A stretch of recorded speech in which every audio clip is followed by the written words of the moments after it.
हे प्रिय, जैसे नदियों में गंगा, देवताओं में श्री हरि, वैष्णवों में मैं, देवियों में तुम, वर्णों में ब्राह्मण, तीर्थों में पुष्कर, पुष्पों में पारिजात, पत्रों में तुलसी दल, पुण्य प्रदान करने वालों में एकादशी तिथि, वारों में पुण्यप्रद रविवार, मासों में मार्गशीर्ष, ऋतुओं में वसंत, वत्सरों में संवत्सर, युगों में कृतयुग, पूजनीयों में विद्या पढ़ाने वाले गुरु, गुरुजनों में माता, आप्तजनों में साध्वी पत्नी, विश्वस्तों में मन, धनों में रत्न, प्रियजनों में पति, बंधुजनों में पुत्र, वृक्षों में कल्पतरु, फलों में आम्र, वर्षों में भारतवर्ष, वनों में वृंदावन, स्त्रियों में शतरूपा,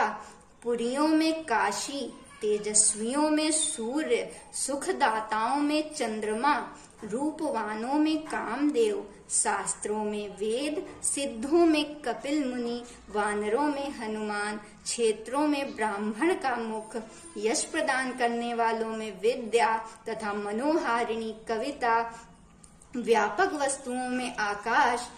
शरीर के अंगों में नेत्र, विभवों में हरि कथा, सुखों में हरि स्मरण, स्पर्शों में पुत्र का स्पर्श, हिंसकों में दुष्ट, पापों में असत्य भाषण, पापियों में पुंश्चली स्त्री, पुण्यों में सत्य भाषण, तपस्याओं में श्री हरि की सेवा, गव्य पदार्थों में घृत, तपस्वियों में ब्रह्मा, भक्ष्य वस्तुओं में अमृत, अन्नों में धान, पवित्र करने वालों में जल, शुद्ध पदार्थों में अग्नि, तेजस वस्तुओं में सुवर्ण, मीठे पदार्थों में प्रिय भाषण,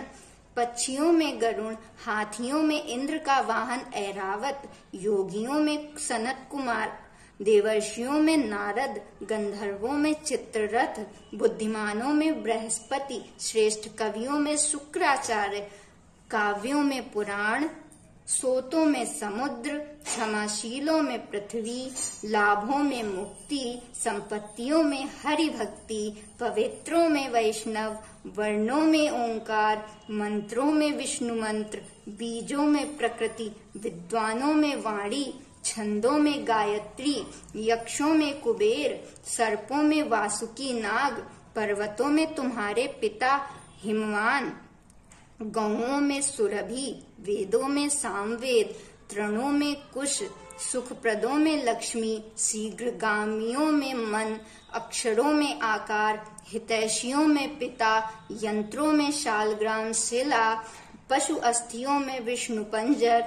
चौपायों में सिंह, जीवधारियों में मनुष्य, इंद्रियों में मन, रोगों में मंदाग्नि, बलवानों में शक्ति, शक्तिमानों में अहंकार, स्थूलों में महाविराट, सूक्ष्मों में परमाणु, अदिति पुत्रों में इंद्र, दैत्यों में बलि, साधुओं में प्रहलाद, दानियों में दधीचि, अस्त्रों में ब्रह्मास्त्र, चक्रों में सुदर्शन चक्र, मनुष्यों में राजा रामचंद्र और धनुर्धारियों में लक्ष्मण श्रेष्ठ हैं, तथा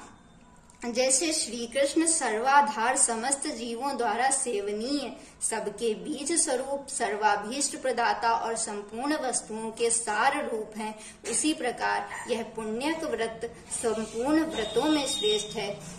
इसलिए हे महाभागे, तुम इस व्रत का अनुष्ठान करो। यह तीनों लोकों में दुर्लभ है। इस व्रत के पालन से तुम्हें संपूर्ण वस्तुओं का सार रूप पुत्र प्राप्त होगा। इस व्रत के द्वारा संपूर्ण प्राणियों के मनोरथ सिद्ध करने वाले श्री कृष्ण की आराधना की जाती है, जिनके सेवन से मनुष्य अपने करोड़ों पितरों के साथ मुक्त हो जाता है। जो मनुष्य विष्णु मंत्र ग्रहण करके श्री हरि की सेवा करता है, वह भारतवर्ष में अपने जन्म धारण को सफल कर लेता है। वह अपने पूर्वजों का उद्धार करके निश्चय ही वैकुंठ में जाता है और श्री कृष्ण का पार्षद होकर सुख पूर्वक आनंद का उपभोग करता है। वह भक्त अपने